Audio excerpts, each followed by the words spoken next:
Welcome to This Explainer. Today, we're diving into a super common but honestly profound real-world disconnect. It's that gap between, merely claiming to put God first and actually living it out every single day. A lot of people say they put God first, but let's be totally honest here.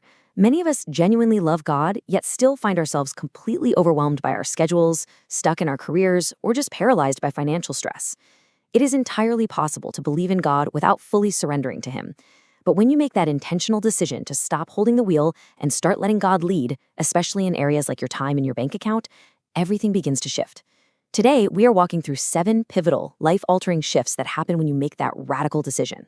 So let's just start with an absolutely crucial question, one that really challenges our illusion of control and forces us to look at our actual priorities. What does putting God first actually look like? Not just in what you say or believe on a Sunday morning, but how you react on a Tuesday afternoon when your car breaks down, an unexpected medical bill arrives, or the market takes a sudden dive.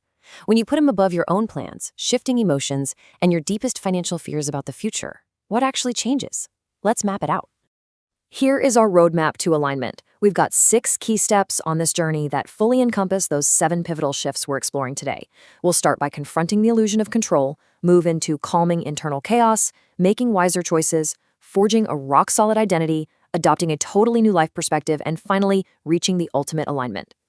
All right, let's jump right into section 1, calming the internal chaos. We're going to look at how prioritizing God fundamentally reorganizes our chaotic internal world and our most stressful metric, our daily priorities.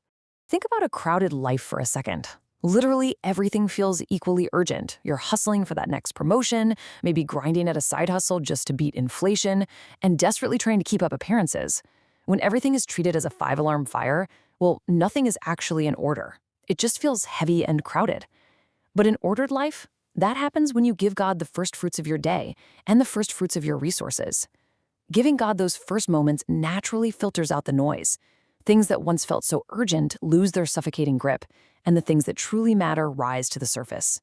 Just a few intentional moments of surrender in the morning can completely replace that financial and career panic with absolute clarity, allowing you to move with purpose instead of relentless pressure. And, anxiety basically thrives when you feel like everything depends on you to control the outcome. Think about how we usually handle money in our modern culture. We stress over every single penny, we try to predict the economy, and we carry this massive, crushing weight of securing our future totally on our own shoulders. If you carry every single burden yourself, you are going to burn out fast. But anxiety actually loses its grip when we lean into the biblical principle of stewardship. That means doing our diligent best, working hard, but trusting God with the macroeconomic outcomes we literally cannot control. It doesn't mean your bills suddenly vanish, but bringing them to God daily means those burdens aren't sitting on your shoulders alone anymore. Over time, the exact same situations that used to break you just don't have that same power over your mind. That internal peace builds perfectly into our second major shift, Section 2, wiser choices and relationships. We have got to stop reacting to the world and start seeking actual direction. Without God front and center, our choices are incredibly reactive, often driven by raw emotion or massive external pressure. We literally just react to consumerism. You see a neighbor buy a brand new car, or a friend takes this lavish vacation. You feel that fear of missing out, and boom, you make a hasty financial decision just to keep up. We react because we're terrified of falling behind. True faith, however, requires us to hit the brakes on reacting to all those external pressures and start slowing down to seek real, grounded direction.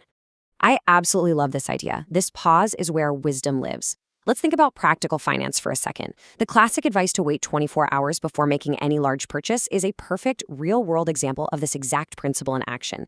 Taking a moment to pause and genuinely ask, hey, is this actually aligned with God's provision and my long-term goals, creates a crucial buffer. And in that little pause, you prevent massive future regrets. Over time, walking in this shift creates a distinct pattern. You simply make far fewer decisions that you regret later because you're walking in divine wisdom instead of just emotionally reacting to whatever the world is throwing at you today. Putting God first naturally elevates your standards across the board. It fundamentally changes how you love, how you respond to conflict, and it makes you incredibly discerning, especially with your resources. You actually begin to shift from a mindset of anxious hoarding to a mindset of open-handed generosity. Your patience grows immensely too, especially when things don't go your way or a financial goal takes way longer to hit than you planned. When God becomes your priority, your baseline standard for how you live, give, and interact is completely transformed. So the crucial takeaway here is that we have to become deeply discerning about who we allow to influence us. Are you investing in building relationships, people who grow with you, who encourage wise stewardship, wisdom, and faith? Or are you holding on to draining relationships, people who constantly drag you into bad habits, endless complaining, or that toxic trap of keeping up with the Joneses? Listen, not everyone is going to understand your growth, and some folks might even distance themselves when you stop spending money the way they do. That can be uncomfortable, for sure. But when you trust God with your inner circle, you stop forcing connections that just aren't meant to last. All right, moving right along to Section 3, Forging Identity and Discipline.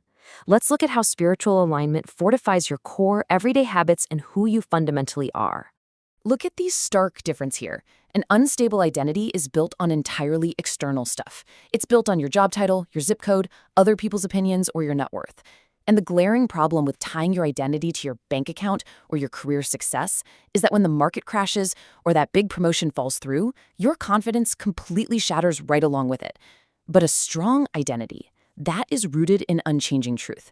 Building your foundation on God gives you this quiet confidence that simply doesn't break when external circumstances go crazy.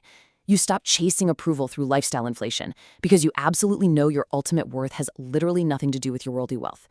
And you can see how this strong spiritual identity naturally cascades right into daily disciplined action. Step 1, a daily commitment to God isn't just a passing emotional feeling. It builds a serious muscle of discipline. That discipline flows right into Step 2, intentional time and resource management. You basically stop wasting your energy and your money on things that simply don't matter. Finally, this leads to Step 3, better physical, mental, and financial routines. Suddenly, things like budgeting, planning, and taking care of your health become powerful acts of spiritual worship rather than annoying chores.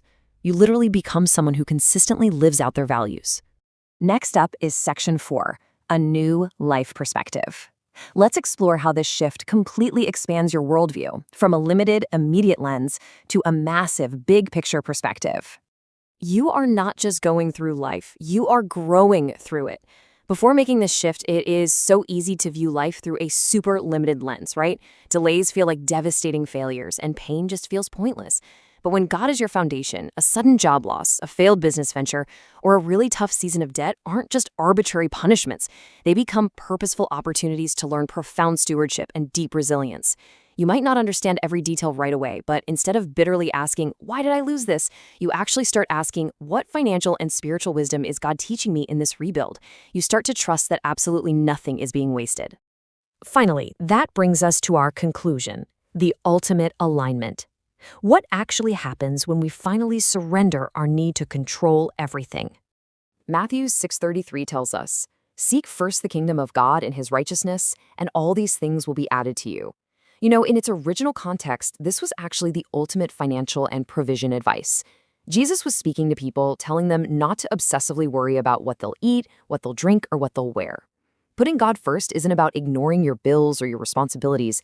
It's about placing your life, your labor, and yes, your financial anxiety squarely into the hands of the ultimate provider.